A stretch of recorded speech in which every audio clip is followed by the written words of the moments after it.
Welcome to 6'5 Guys. Hi, I'm Steve Lawrence. And I'm Ed Mobley. What we have in store for you for this episode is a few weeks ago we attended the Matt Karstetter Memorial Match held just northwest of Wilbur, Washington. Yeah, and this consisted of 10 stages of very challenging shooting. Even in a minimal wind situation, it would be challenging, but there were sustained winds over 20 miles an hour up to 30 miles an hour. So just an incredibly challenging match. And it was challenging from a video filming and sound recording standpoint as well. So as you go through and watch kind of the stage by stage breakdown, you'll have to pardon us for this episode. We did the best we could, but with the wind, it may make it a little bit difficult to hear some of the interviews that we conducted. And we also had an opportunity to interview the match director, Clint Sharp, and he provides a lot of background into the match and also about the person, Matt Karstetter. Take a look. The match was started as a way to honor Matt and keep his memory alive. He was killed, August will be 3 years ago. When he was killed, his wife was 7 months pregnant with their first kid, and then he had a stepdaughter. So Matt was my best friend, and as a way to keep that thought alive and keep the interest going with his name was to start a memorial match. So it started out pretty small and it's grown. First year was 25 shooters, second year was 50, and this year was 75 ballpark. So it's grown exponentially, but the idea is that it's a charity match. Myself as the match director, I don't keep any of the funds. After expenses, everything's taken out, and then the money goes to the scholarship fund for the kids to hopefully put them through school someday. So it's for a good cause, and like I said, it keeps the memory of my best friend alive. So plugs in. Shit, I forgot you. Sure, do you understand course fire? Sure do. Okay, here we are at the first stage called All Tied Up. You've got 4 pistol rounds, and you have 9 rifle rounds, and you have 3 minutes. So you're going to start out engaging, well, he already did it, shooting the plates with your pistol. Now he's shooting the target down in the draw there. We don't have a good camera angle on it, but that's at 98 yards.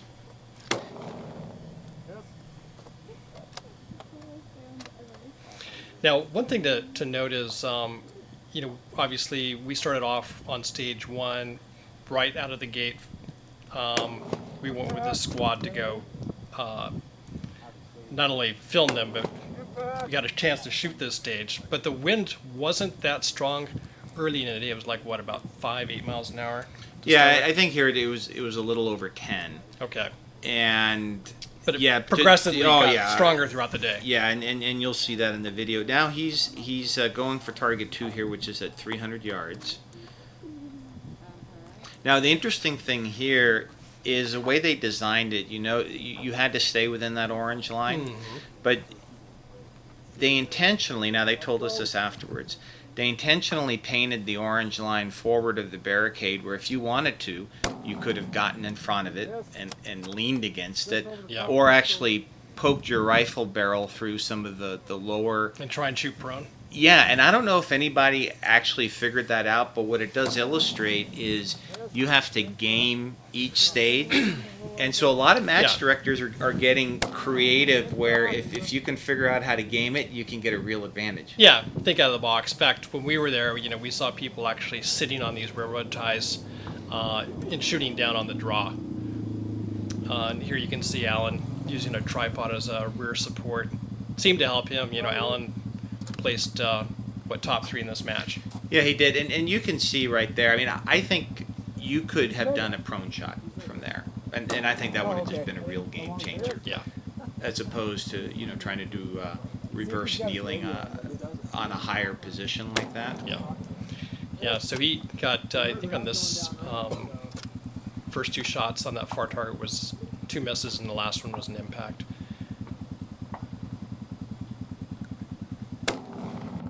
Impact. More wind out there. So you're okay So Alan, you had the pleasure of being the first shooter on stage 1. Tell us a little bit about the stage. fun stage. I like the design of it. Mixes up some positional stuff with a handgun. I always like that mix of different weapon systems. So I don't really see a downside to shooting first, especially at a match like this. I mean, it's a fun setting. No one's here to, it's a fun match. It's not a cutthroat match at Right. all. It's really laid back, and I never have a problem with shooting first. I always, trying to help people out. Right. It's all good. Right. So is this the first time you shot at the Karstetter match? Nope. I shot last year. This will be my second year. So. Okay. So what do you think so far? I mean, yeah, it's just the first stage, but is it different from last year? Yeah, so far. I mean, the setting, the range is the same place, but how he's got his targets oriented so far was just in the first stage. Different so far. Which same venue. It's always good when you have enough layout to change it up a bit. That's always good. So. All right. Thanks, always Alan. like that. And have fun at the match. Oh, I will definitely. All right. All right, so here we're at stage 2, and this is Brian Knox shooting. First target's actually a paper dot at 25 yards, just one shot, and after that he moves over to engage the next target off of a fence rail, and you'll see those painted. Depending on which rail he shot of, there's different point values. You can see 4, 3, 2. So if you want max points, you're going to shoot off the top rail. And this target was 493 yards. Yeah, and I think most people went off Yeah. off the top. Now, an interesting thing about the 25-yard target is most people probably have never shot 25 yards with their rifle. So I stood by and saw how a lot of folks were really felt they were throwing a curveball with that, but we used a shooter app, and for both of us, if you have your height over bore correct, Yeah. it was just dead on. Yeah, we were dead. 25 yards. We were dead nuts on that. We got a chance to shoot this stage as well. Brian did very well here. He actually cleaned the stage. So here he's shooting at the next target. And the odd thing is, at 25 yards, your dope was 1.2 mils up, Yeah. which seems so counterintuitive, but that's how it works.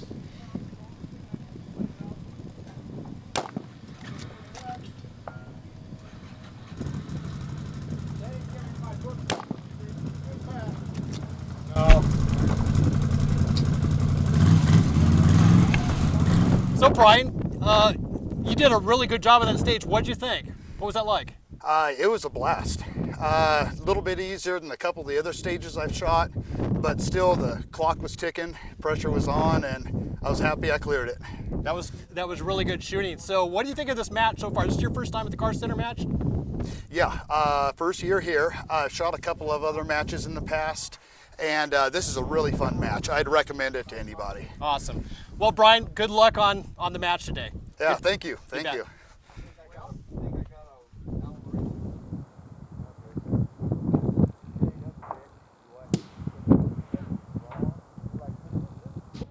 So this was an interesting stage, rush forward, where you have 16 pistol rounds where you're engaging various hostage targets.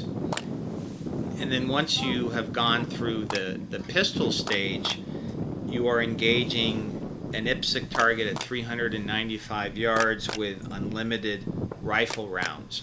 Now, what I found here, and here, we're seeing Nick, first match ever, and he's not used to shooting on the clock because I think, as we'll see, he actually ran out of time before he got any of his rifle shots off. But I think the guys that did well in this stage probably, rushed through, quickly got their pistol shots off, and then dropped into position to get off as many rounds on that rifle target. And again, hats off to the folks that are shooting that first match. I can just imagine what's going through his head, and he'll just keep on shooting, I'm sure. Yeah. And just continue to learn. But look at the scenery. I mean, look how beautiful. I noticed, when we're standing out there, just how awesome a spot that is, and how what a nice setting it was to have a match. Yeah, there are just some beautiful places in eastern Washington, but also the way the land is with all those valleys and plateaus, you get some really challenging wind conditions. So you get a really nice situation aesthetically, but from a wind standpoint, it's probably one of the more challenging places one could shoot. And you'll see that in one. So Nick, what did you think of that stage? I thought it was a great stage. I'm a brand new shooter. This is my first time doing this. Everybody was real helpful. They're real supportive, which I really appreciate. And because I'm a little nervous about doing this, but everybody's just been wonderful. I mean, can't ask for more. And who got you into this sport? My friend Rich Heiberg, he's behind us back here, talked me into shooting his rifle out at a long-range place. I picked up just a 30-06 hunting rifle, thought we'd go out and play a little bit, sighted in and whatnot, and he let me shoot his, and I was hooked after that. Next thing you know, I'm spending money buying equipment. Excellent. It's a familiar story. Well, Nick, good luck, and thank you for spending time with us. Well, thank you very much. Appreciate it. Here we're on stage 4. This is the positional stage. So they're taking 3 shots from 4 different positions: standing, kneeling, seated, and prone, all at the same target, which is at 208 yards. And any equipment that the shooter brings along, they get to use. So in this case, we're seeing Mike Furr uses tripod for support. Just got done standing, now he's kneeling, and I think what made this particularly challenging was the wind. Yeah, because this was shot toward the latter part of the day, even though here in the sequence it's earlier. But yeah, by the end of the day is where we started seeing those 25, 30 mile an hour winds on the Kestrel. Yeah. But I think in watching this video, Mike, I believe, cleaned the stage, did exceptionally well given the conditions. Well, what was challenging is the wind was actually moving your whole body. Yeah, exactly. And that really complicated that's what the challenge was. That target was pretty beat up. It's hanging on by one bolt. It is. And it may not seem particularly challenging at 208 yards, but man, I mean, look what Mike is having to deal with here. Yeah. And then you just couple all the wind on that.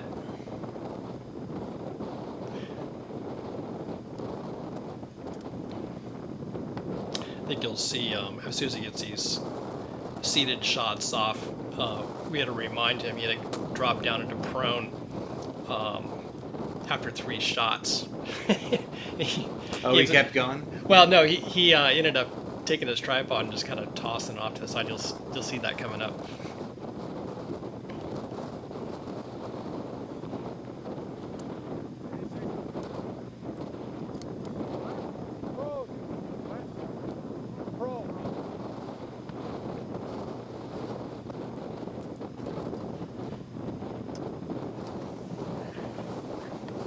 Boy, when you watch this afterwards, you just realize when you're under the clock, and you've got equipment not cooperating with you. Well, it looks like he followed our advice on the tripods. He cut that middle, the stem off. Yeah, he cut the stem off using a Manfrotto.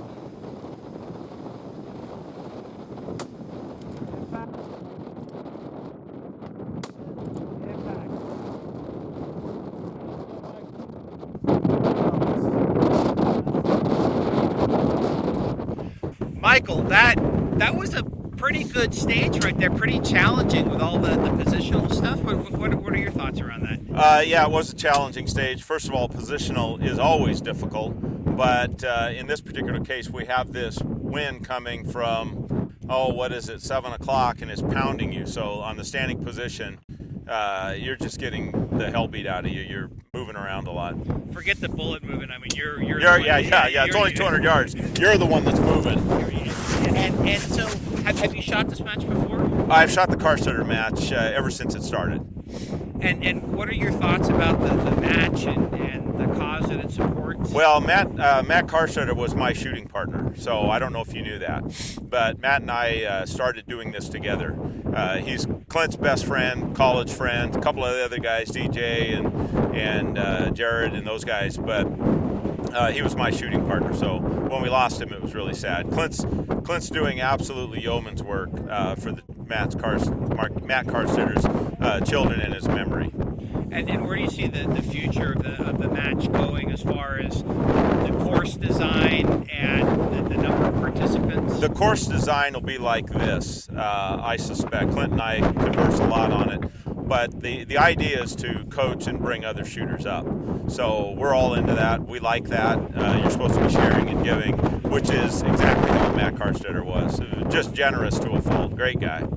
Well, Michael, we really appreciate your insight. Well, I wish you best of luck in the rest of the match, and we're going to see you for dinner here. You bet. Well, we appreciate you guys and your videos. Those are instructional, and those do the same thing. They lift people up in the shooting sports, which is what we're all about. Well, we really appreciate that. Thank you. I was really disappointed. I think I lost my mojo. Here we are with the Texas Star. This is stage 5. So some nice pistol combined with some rifle. You notice the video is a little bit fuzzy. It's because the wind kept on blowing my camera down, and it ended up taking several nosedives during the day, and it threw the focus off. Yeah, the wind was such that it was knocking our cameras over, even though they were on a heavy tripod. And so now he's going to move over to the barricade portion. There's a target out there at 490 yards. We had an opportunity to shoot this. And let me tell you, the wind is just moving your body like anything. Yeah, I found, similar to Craig shooting this, that the seated positions were fairly stable just because you're lower to the ground. But once you stood up on that barricade, what was causing, at least for me, the misses was my body was getting pushed side to side by the wind. Right. Yeah, I mean, the wind was inconsistent, and as it led up and as it accelerated, it was just moving you back and forth. Yeah. I mean, you can see here Craig rushing, getting his shots off. He had plenty of time on the clock, so I think just needed to slow down a bit. I think on that last shot he takes on this, he ends up making it because he ended up taking a lot more time. yeah, and the time allotments for the stages were pretty generous. I don't think we saw too many folks time out. I mean, Yeah. maybe on the pistol. This is what, 3 minutes? Yeah, this was 3 minutes.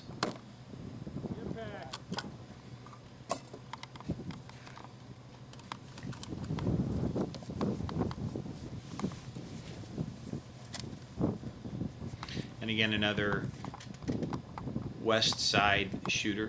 Yep. Lots of folks from the west side of the state. And we mentioned that because out west here We get know each hardly, yeah, we know each other, but we got hardly any wind, so going out there to Yeah, eastern Washington. it's a different experience. Yeah. Craig, so on that stage, what was your plan or your strategy coming into it? My plan was to hit the Texas Star quickly, make good shots. I dropped one of them, so I had to do the reload because we were limited to 5, but I got through it pretty quick. Then go over to the barricade over there, and I wanted to take my high probability shots first, so that if I ran out of time, I'd be running out of time and I wouldn't get to shoot the low probability shots rather than the other way around. Unfortunately, my position wasn't very stable, and I was rushing even though I didn't necessarily have to. Yeah, you had plenty of time on the clock. Yeah. Were you thinking of that going through it? I was thinking of that going through it, and then I just kept pulling the trigger. So that was definitely one of those moments where when you're on the timer, you know what you should do, but you just don't do it. So what do you think of the match this year? Oh, the match is great. We've had barricades, we've had positional stuff, we've had, all fence posts and everything. So other than a shooting out of a boat or a helicopter, I think this match has it all. Awesome. Well, great. It's good seeing you, and good luck with the match. Thanks, Steve. So here we're on stage 6, and this is another shooter that we have shot with before, Nick Godarzi. He ended up placing first in the match overall, the match winner. On this stage, there's 12 shots in 3 minutes. He's shooting at 1 of 4 targets, so it's basically you shoot 3 rounds at each target or 2 hits, whichever comes first, and then move on. Yeah, Nick's shooting a 6.5 Swede out of Tika, off the Yeah, shelf Tika T3. Yeah, so Does quite well with it. Nick's from Spokane, so I imagine he gets a little bit more practice out here in the wind conditions. But imagine even for this match, it was challenging, no matter where you're from. That looks like a nice, steady, seated position in a situation where you can use. Look at that stick move. Oh yeah.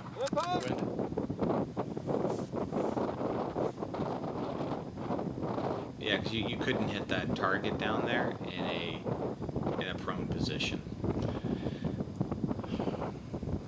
He's just taking his time.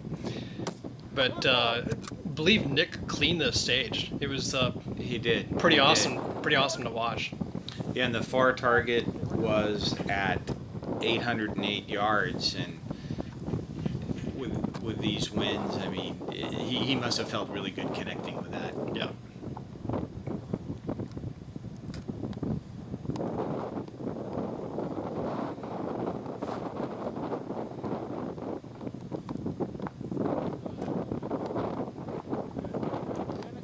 He's maneuvering so that everything is within that box. Yeah, that was the challenging part about this stage. There was a box painted on the ground that was about 3 feet by 4 feet. Not a lot of room. All body parts had to remain within that box. So even in a prone position, most shooters had to lift their legs up from the knees. Good job. Good job.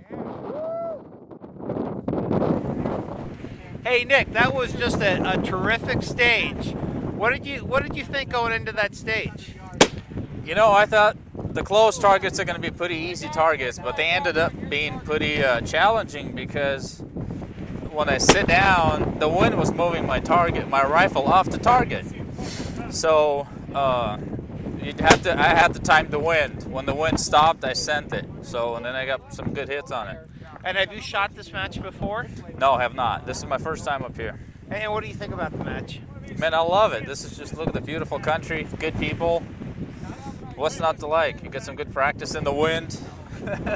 Absolutely. Well, Nick, we wish you the best of luck for the rest of the match. Appreciate it. Thanks, guys. You.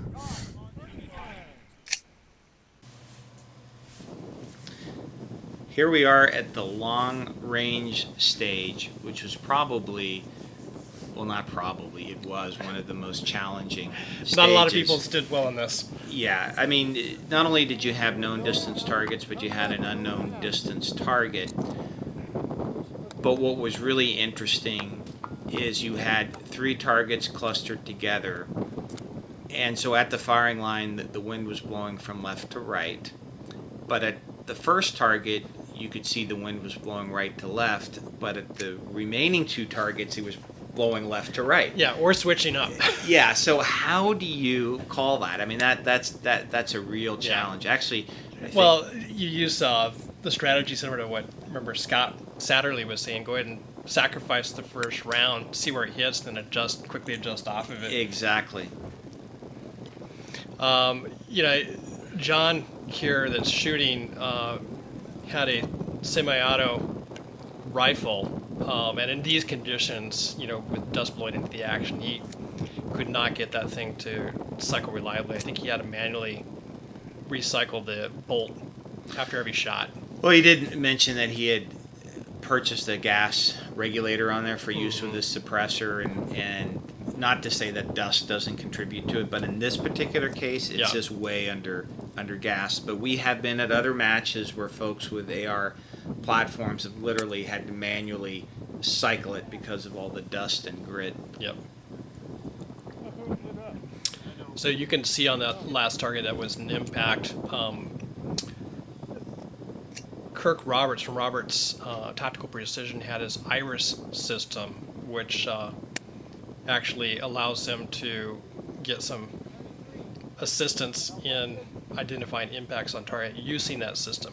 So we're going to talk with Kirk here probably in the next month or so and get some more information on that product. Yeah, it's a big help when you're identifying targets because the RO can just press a button and it lights up a light next to the target. Yep. Because sometimes when you get to the firing line, you can spend 10 minutes just trying to identify all the targets and then for the whole group. I mean, yeah. So that's just a terrific product. What ended up happening here is he still had time on the clock, but he realized that it just wasn't happening, and he ended up wrapping up the stage a little bit.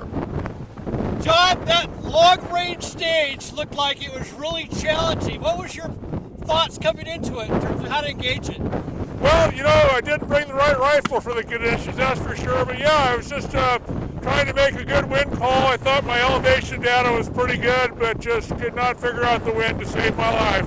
Okay. Now, obviously, it looks like there's a lot of dusty conditions because I think you're having a few malfunctions there as well. Yeah, I've never been able to get that gun to run right. My bolt gun's in the shop getting a new barrel. Believe it or not, it's possible to shoot the barrel out of a 308, but it's fun. I mean, I need to fiddle around with that gun a little bit more. It's just kind of a range toy and not up to the conditions today, that's for sure. Okay. Well, it's good seeing you out here, and continue good luck on this match. Oh yeah, great cause, great people, really good time. All right, thank you. So here we're at stage 8. This is the hole shot, also known as a loophole. And we're looking at Mike Teagarden basically start off with 4 rounds on pistol at those 2 targets you see, and then 6 rounds. So 3 rounds in order to attempt 2 hits are shot off the spool on the rifle, shooting through that loophole. And the challenge with the loophole is they want you to get your rifle on its side, and that caused a lot of problems for the shooters. Right. Now, we had a chance also to shoot the stage. I was actually able to maneuver my rifle into a position where I didn't have to lay it on its side, and I got 2 impacts off of it, shooting through the loophole. Now, obviously with the loophole, there's a penalty if you hit the cardboard that represents the loophole. But it is possible. Yeah, I was able to shoot through it too without having to turn my rifle on its side. And I think our stocks demand our stocks because they don't hang down so much. Yeah. And our scopes, we've got 1-inch rings. So when you look at the height that the scope is above the table there, yep. If you were to just turn your rifle around, take off your bipod or at least fold it up, yep. you could. Well, we did it. I mean, we got away with shooting it with the rifle upright. Right. So after he gets his shots off here, the next part of this is 3 shots in order to get 2 impacts in a weak side prone. So for those practicing weak side, it wasn't too particularly difficult, especially at 321 yards for that size of a target. Weak side prone. And he's going to transition over here to the prone.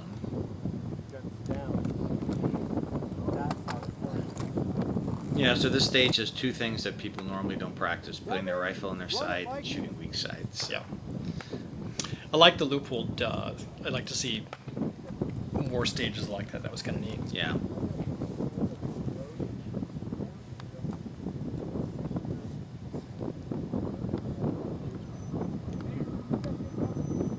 So we're here making some adjustments. So there was 3 minutes on this stage, which I thought was plenty of time. You know, if you had a strategy for how to do the stage, it was plenty of time to get the shots off. Yeah, again, I mean, the times on all the stages were pretty reasonable. Mike, that looked like a challenging stage. What was going through your mind? Yesterday I had practice at about 300 yards shooting my rifle sideways. Had everything squared away, figured out my dial, my dope and everything. Figured out how I was going to sit, what I was going to use for equipment. The only thing that made the wheels fall off the wagon was I left my elevation from the last stage in, and there you go. Yeah, so not only did you have to tip your rifle to the side, you had to shoot through a loophole. I mean, very, very challenging stage. Absolutely. So have you shot this match before? Yeah, this is my 2nd year. I shot it last year. And overall, just what do you think about the match? It's a great match. It's obviously for a very good cause. For Matt and his family, taking care of them. It's good to get out here with a bunch of guys who are like-minded, practice a lot of skills, have a lot of fun, have a lot of laughs, but at the same time still be in a very competitive environment where you don't feel pressure to do well. Excellent. Well, Mike, best of luck on the rest of the match. Absolutely. Thank you, Ed. Thank you for your time. Yep. All right, here we have the Know Your Limits and the Mover. They were both placed out at 395 yards. Thereabouts. Thereabouts, yes. And we just so happened to catch a successful tour of the KYL targets. Yeah. So, yeah, amazing job on this. I think he cleaned the movers, didn't he? I think he had one miss, I believe. But, yeah. We don't have the scores in front of us, but yeah, he did an amazing job on this, and I think you'll hear in the interview kind of his thoughts on that. But I think for that distance and the conditions, exceptional performance on that stage. Oh yeah, because we saw some of the other folks up there that with the wind, I mean, they just had a horrible time. But they allowed spotters, on this match. So, to the extent that you wanted to utilize some spotting help to, identify impacts and call for corrections. There was the one that he missed. Yeah, definitely a help. Definitely a big help. Yeah, in a windy situation where you're dialing your initial windage for the mover, when you're on, but boy, if you're off, that can be a challenge at times to figure out exactly what's going on.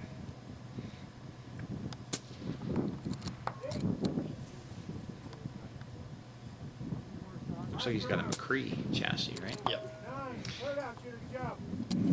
That's Ron Cinema. He's runs Benchmark Barrels. Ron, that was a awesome stage that you did on the KYL and the mover. I mean, what was your thought in terms of when you stepped up to shoot it?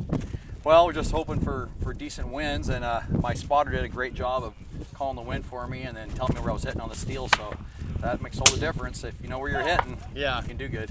Now, have you shot the Karstetter match before? Nope, I've RO'd it for 2 years, the 2 previous years. Yeah, so what do you think so far? That's fun. It's a good time. It's awesome. The winds are tricky. That stage, that long range stage, kicked my butt, but everything else has been pretty fun. Well, awesome. Well, continue to have good luck and good shooting. Yeah, thank you. Thanks. So here we're at stage 10, the Rubble Pile. This is the last stage of the match. So this is 10 rounds on pistol, 2 on each target. Then they move to rifle, and there's 9 rounds on that. Total stage time of 3 minutes. You'll see that once they clear the pistol, they move the rifle, and then there's a pile of rubble, and there's 3 positions on this. Most of the shots are at 314 yards at a target that's down in the draw. We had a tough time finding that target.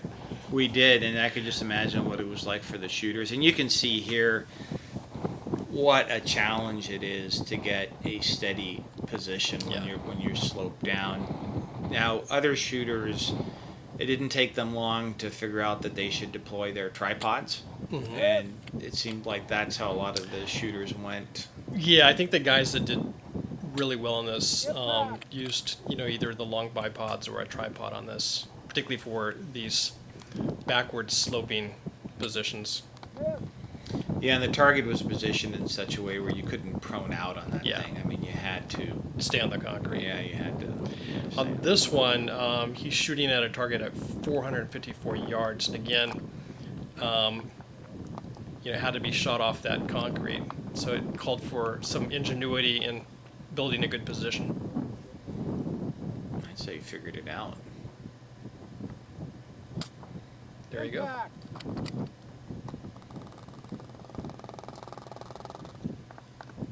I always look at stuff like that, and I'm thinking, man, as a left-handed shooter, that would be tough. That would be tough. Okay, now he's moving to the last position. 3 rounds back at that first target down in the draw at 314 yards. And again, though, just doing a great job with what he has available to him, which is not a whole lot at this point. I mean, just using his body.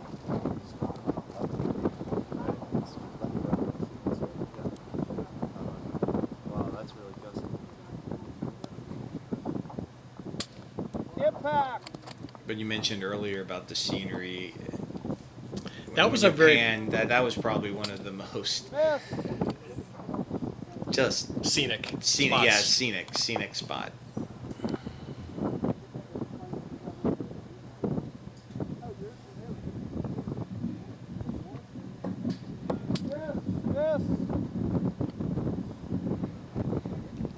And that's it. So Brian, what did you think of that stage? That was a tough one. A lot of moving parts on that one. And how does that compare to some of the other matches that you've shot in? Have you seen a stage like that before? Similar stages, yeah. You know, where they make you transition from different ranges and different positions to get you really out of your comfort zone. So would you say this is one of the more challenging stages that you've encountered? For sure. We had to transition like 4 different times to gauge all the targets. And the wind is really picking up. Was the wind a bit of a challenge for you? This is the worst wind I've shot in a competition before, and I'd say it's a good solid 15 mile an hour. Well, Brian, we wish you the best of luck during the rest of the match. Thank you. Thanks for taking time with us. You bet. Folks, that indeed was a challenging match, but also a match for a terrific cause. So hopefully some of you will be inspired to sign up for and shoot the match next year. Yeah, you know, we saw a lot of really terrific shooting despite the very challenging wind conditions. And it's amazing just to watch the shooters come out and have a terrific time. And we're seeing this match grow year after year, and it's one that we are definitely planning on attending next year. So folks, definitely check it out. We'll provide information on our website as well as a more detailed write-up. We do that for every video, so please go to 65guys.com. And if you like this episode, give it a thumbs up. Be sure to like it and share it with your friends on Facebook. And remember, life's an adventure. Stay on target.